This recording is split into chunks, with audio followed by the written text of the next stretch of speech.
Et bonjour à toutes et à tous, bienvenue au cœur de Leaders Impact Forum 2023, donc sur ce plateau du Hub Live proposé par le Hub Institute. Donc c'est une journée d'intervention et d'échange autour des grands sujets actuels de l'économie durable, de la transformation durable. Et alors justement, nous sommes avec Fabien Séchard, bonjour. Bonjour. Vous êtes porte-parole de Jobs That Make Sense. Alors d'abord, vous expliquerez après ce que c'est. Mais c'est quoi un job à impact? Alors ça, là, on parle bien de ça. Hein. Ouais, c'est une vaste question. J'adorerais avoir une réponse toute faite. Malheureusement, elle n'existe pas. Mais il y a quand même une définition de Thierry Sibieut que j'aime bien qui dit pour qu'il y ait impact positif, il faut qu'il y ait volonté de transformation de la société. Donc l'aspect volontaire, c'est-à-dire il ne faut pas que ce soit une contrainte légale, il faut vraiment que ce soit une volonté. La transformation, on voit bien qu'on n'est pas sur de la simple adaptation des petites mesurettes pour transformer de manière un peu périphérique l'entreprise et la société, c'est que ça a une volonté vraiment de changement de la société. Une fois qu'on a dit ça, il y a tout un tas d'entreprises dans lesquelles on peut exercer un métier qu'on appelle à impact. Ça peut être d'abord, et on n'y pense pas toujours, dans toutes les associations, tout le secteur de l'économie sociale et solidaire. Ensuite, dans toutes les entreprises qui se créent avec des produits alternatifs, en fait, par exemple dans le textile, je pense à Loom, sur tous les secteurs d'activité, en fait, il y a des entreprises qui se créent pour transformer leur business model, en fait, le business model, l'économie de leur secteur d'activité.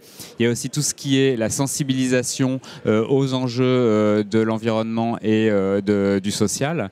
Donc on va penser par exemple à la fresque du climat, les écoles de formation aussi aux enjeux durables.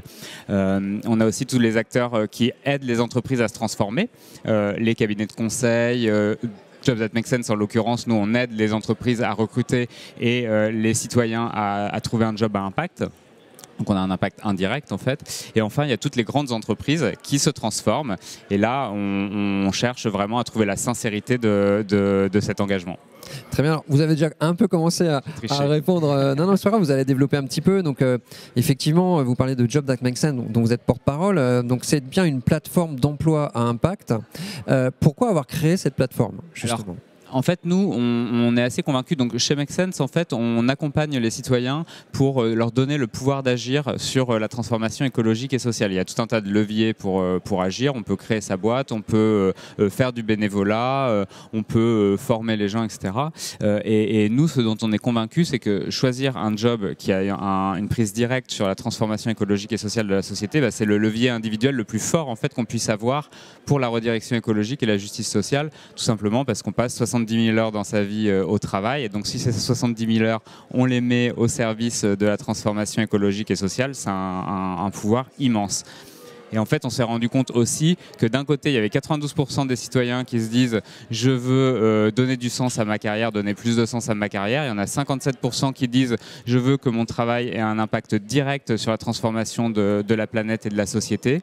Et de l'autre côté, nous, on voyait chez Make Sense plein de structures, des associations, des entreprises à impact qui peinent à recruter.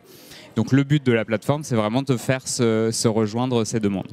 Et aussi, vous avez un rôle, enfin vraiment, vous êtes à un poste d'observation privilégié aussi des grandes tendances RH. Donc, qu'est-ce que vous observez justement en termes de tendances ? Alors, il y a pas mal en fait de mouvements de fond là qu'on voit depuis la sortie du confinement notamment.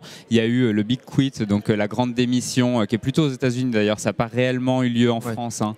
En France, on a plus eu du quiet quitting, c'est-à-dire des personnes qui se disent en fait maintenant je vais faire juste mes horaires. Donc c'est pas des gens qui se mettent en faute, c'est juste des gens qui font juste leurs horaires parce qu'ils ont un manque de sens dans leur travail, et ça se transforme en ce moment de manière positive avec ce qu'on appelle, alors désolé c'est encore des anglicismes, mais le conscious quitting, donc la démission consciente, où là c'est vraiment des gens qui décident de partir parce que l'entreprise ne remplit pas ses obligations de responsabilité sociale et environnementale.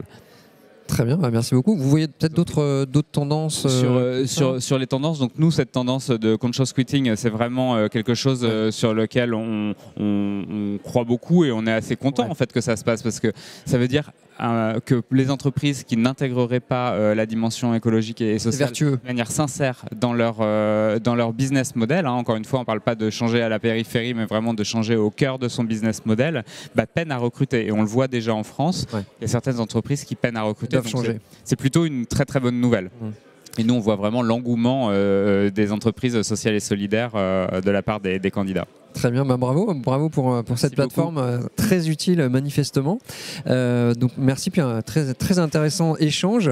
Quant à nous, on se retrouve dans quelques minutes sur ce même plateau du Hub Live pour une nouvelle interview.